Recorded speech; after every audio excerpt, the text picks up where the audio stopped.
Know your મસાલા ડબ્બા સિરીઝમાં આજે આપણે વાત કરીશું છાશ મસાલાની. યસ, ઉનાળાનું અમૃત એટલે સરસ મજાની ઠંડી ઠંડી કૂલ એવી છાશ આપણે બધા જ બનાવતા હોઈએ છીએ, પીતા પણ હોઈએ છીએ. પણ એ જ છાશને વધુ ટેસ્ટી અને ગુણકારી બનાવવા માટે છાશનો મસાલો એડ કરવો જોઈએ. છાશનો મસાલો એટલે શું? તો બેઝિક ઇન્ગ્રેડિયન્ટ્સ જે છે મસાલા ડબ્બાના જ એમાંથી જ બનાવવામાં આવતો એક સરસ મજાનો મસાલો. ઇન્ગ્રેડિયન્ટની વાત કરીએ તો મસાલા ડબ્બાના જે બેઝિક ઇન્ગ્રેડિયન્ટ છે એમાંથી જ છાશનો મસાલો બને છે.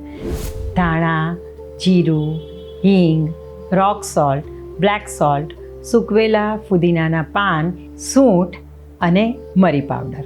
પ્રપોર્શન લગભગ બધી જ વસ્તુઓનું સરખું તમે લઈ શકો છો અને પ્રિસાઇઝ પ્રપોર્શન જે છે ઇન્ગ્રેડિયન્ટનું એ ડિસ્ક્રિપ્શન બોક્સમાં લખેલું છે, એ જોઈ અને તમે બનાવી શકો છો.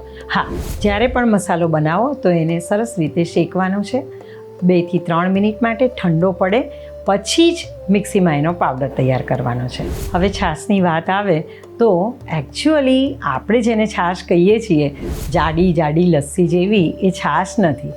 એકચ્યુઅલ છાશનું પ્રપોર્શન એવું હોય કે 1:4, એટલે કે 1 કપ દહીં હોય તો 4 કપ પાણી લેવાનું અને બ્લેન્ડરથી નહીં પણ વલોણીથી એને વલોવવાનું. અને હા, દહીં એટલે મલાઈ કાઢેલા દૂધનું દહીં નહીં, એકચ્યુઅલ જે દૂધ તમે લેતા હોય એને જ ગરમ કરી મેળવી અને એ દહીંમાંથી છાશ બનાવો તો એની અંદર એની જે ફેટ કન્ટેન્ટ છે, મલાઈ કહો કે માખણ કહો, એ જળવાઈ રહે અને એનો ફાયદો તમને વધારે સારી રીતે થાય. આ સિવાય આપણે વાત કરીએ કે સ્પેસિફિક કન્ડિશન, ઘણા લોકો એવું કહે કે મને વાયુનો કોઠો છે, તો એ લોકોએ જ્યારે પણ છાશ લે તો એની અંદર સિંધવ, મીઠું અને જીરું આ બેનો ઉપયોગ વધુ કરવો જોઈએ.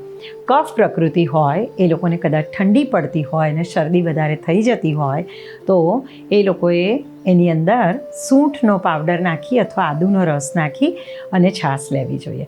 અને પિત્ત પ્રકૃતિવાળાએ ધાણા અને જીરુંનો ઉપયોગ કરવો જોઈએ. હા, મીઠાનો ઉપયોગ કરવો નહીં.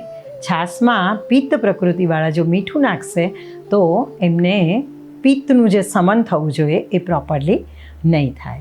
સો વાત, પિત્ત અને કફ સ્પેસિફિક કન્ડિશન માટે છાશ જ્યારે લેવી હોય તો આટલા થોડાક ચેન્જીસ કરીને લેશો તો એનો ફાયદો વધુ થશે. બાકી કુલિંગ, ડાયજેસ્ટિવ, ફિલિંગ અને મનને શાંત કરનારું અમૃત એટલે છાશ.